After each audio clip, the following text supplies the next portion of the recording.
दोस्तों, 25 अगस्त 1972 की दोपहर को 13 वर्षीय जापानी स्टूडेंट मिचियो शियो धान के खेतों के पास से जा रहा था कि उसने कुछ अजीब सा देखा।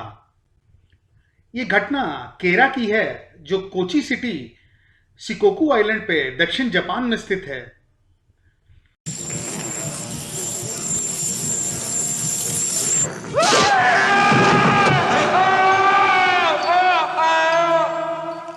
मिचियो ने देखा कि एक अजीब सी चीज जो एक हैट की तरह दिख रही थी, खेतों के कुछ ऊपर उड़ रही थी।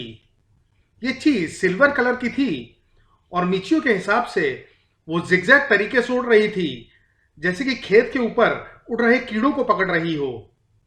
थोड़ी हिम्मत जुटा के मिचियो उस चीज की तरफ बढ़ा कि तभी उस चीज ने भी शायद उसे पास आते देख लिया और उस चीज ने एक लाल रंग की लाइट बीम उसकी तरफ छोड़ी और मिचियो वहां से भाग गया।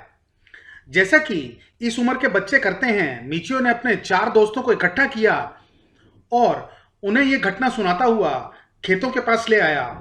लेकिन वहां पहुंचने पे उन्हें कुछ दिखाई नहीं दिया, तो उन्होंने थोड़ा इंतजार करने की सोची।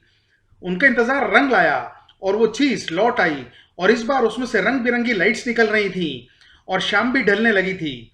उसमें से एक दोस्त जैसे ही उस चीज की तरफ बढ़ा तो उसमें से एक नीली रोशनी निकली और साथ ही एक अजीब सी आवाज भी आई। ये देखकर वो सारे वहां से भाग गए। ये लोग अगले कई दिनों तक उस खेत के पास इस आशा में जाते रहे कि उन्हें वो चीज दोबारा दिखाई देगी। हफ्ते भर बाद वो चीज वापस आ गई और अब वो जमीन से सिर्फ 5 फीट ऊपर ही उड़ रही थी। और जैसे ही वो चीज इन लड़कों की तरफ आती, ये डर के भाग जाते। इसके बाद उस ग्रुप के एक लड़के ने एक कैमरा लिया, लेकिन वो चीज वहां नहीं आई। ये बच्चे रोज वहां जाते रहे इस इंतजार में कि वो वहां आएगी। एक हफ्ते बाद वो चीज उन्हें फिर से दिखाई दी और इस समय वो जमीन पर पड़ी हुई थी। उन्होंने तुरंत ही उसकी फोटो खींची और इसी दौरान उसमें कुछ हरकत हुई और वो थोड़ा सा हवा में ऊपर उठकर फिर जमीन पर गिर गई। बच्चों को लगा कि ये शायद फ्लैश की रोशनी की वजह से हुआ होगा। इसी दौरान एक बच्चा दौड़ के गया और उसने वो चीज हाथ में उठा ली और उसके हिसाब से उसे ऐसा लग रहा था कि उसके अंदर कोई चीज हिल रही है।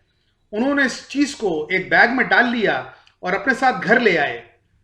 घर आने के बाद उन्होंने उसकी और फोटोज खींची और उसकी मेजरमेंट्स ली, जिसके हिसाब से ये चीज वजन में लगभग 1.5 किलो के आसपास थी और ये 8 इंच व्यास में और 4 इंच ऊंचाई में थी।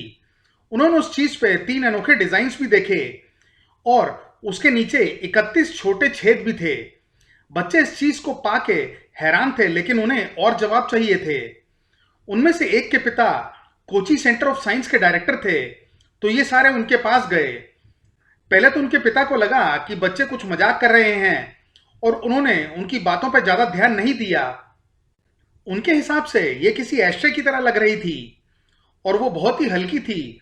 हालांकि वो धातु से बनी हुई थी और उसे कहीं से भी खोल पाना असंभव था। और छेद से देखने पे उन्हें अंदर रेडियो जैसे पार्ट्स दिखाई दिए। बाद में उन्होंने कहा कि उन्हें खेद है कि उन्होंने उसे ज्यादा ध्यान से नहीं देखा। अगले दिन वो चीज बच्चों के घर से गायब हो गई और वो लोग हैरान थे। वो खेतों के पास गए और अगले 2 हफ्ते तक उन्होंने उस चीज को 6 बार और देखा। उन्हें यह नहीं पता था कि ये वही पीस है या उस जैसा दूसरा, लेकिन उन्होंने ध्यान दिया कि वो उन्हीं दिन दिखता था जिस दिन सूरज तेज होता था, जिससे उन्होंने ये निष्कर्ष निकाला कि ये सौर ऊर्जा से चलता होगा। और उन्होंने ये भी एहसास हुआ कि वो चीज पानी से डरती थी। इन बच्चों ने उसे फिर से पकड़ने का फैसला किया और एक दिन वो एक बाल्टी पानी साथ लेकर वहां पहुंच गए। लकीली उन्हें वो चीज जमीन पर पड़ी हुई दिखाई दी। वो दौड़ के उसके पास गए और उस पर पानी डाल दिया। उस चीज में से एक अजीब सी आवाज आई और बच्चों ने उसे पकड़ लिया और घर ले आए। और उन्हें लगा कि ये सौर ऊर्जा चलित जासूसी करने वाला कोई यान है। उन्हें यह भी लगा कि शायद उस चीज के अंदर कोई छोटा सा जीव भी हो सकता है। बच्चों को पिछले बार की बात याद थी कि वो चीज रात को गायब हो गई थी, तो उन्होंने उसे फ्रिज में रखने की सोची, लेकिन उनकी मां ने मना कर दिया। उसके बाद बच्चों ने उसे एक लॉकर में बंद कर दिया और निश्चित हो गए कि अब वो कहीं नहीं जा सकता। लेकिन सुबह उठने पर उन्होंने पाया कि वो वहां से भी गायब हो चुका था और उन्हें लगा कि वो टेलीपोर्ट भी कर सकता है।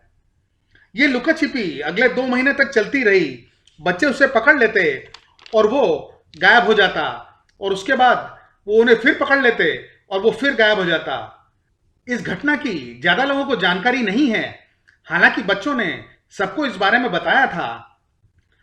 2004 में एक मशहूर कॉमिक बुक कंपनी ने इस घटना के ऊपर एक कॉमिक निकाली, जिसके बाद यह घटना आग की तरह हर जगह फैल गई। रिसर्चर्स के हिसाब से ये आज तक की सबसे अच्छी तरह से डॉक्यूमेंटेड यूएफओ घटना थी, और उनके हिसाब से भी ये छोटी सी जासूसी करने के लिए बनाई गई एक चीज होगी। इसके साथ ही जापान भर में ऐसी ही चीजें बहुत जगह देखी गई थी। कुछ के हिसाब से ये जापानीज आर्मी का कोई आविष्कार था, लेकिन लोगों के हिसाब से ये चीज सैकड़ों साल से जापान में देखी जा रही थी। तो सवाल ये उठता है कि ये क्या चीज थी और उसे किसने बनाया था। अगली बार एक नई घटना के साथ मिलेंगे, तब तक के लिए धन्यवाद। तो दोस्तों, ये था आज का हमारा वीडियो। आशा करते हैं आपको ये वीडियो पसंद आया होगा। अगर हाँ, तो प्लीज इस वीडियो को लाइक करें और इसे अपने फैमिली और फ्रेंड्स के साथ शेयर करें। और अगर आप हमारे चैनल पर पहली बार आए हैं तो इस चैनल को सब्सक्राइब जरूर करें, और साथ ही साथ बेल आइकन को भी दबाना ना भूलें, ताकि आपको हमारे अगले वीडियो की नोटिफिकेशन मिल सके। तो चलिए, आज के लिए बस इतना ही। मिलते हैं अगले वीडियो में कुछ इंटरेस्टिंग फैक्ट्स के साथ। नमस्कार।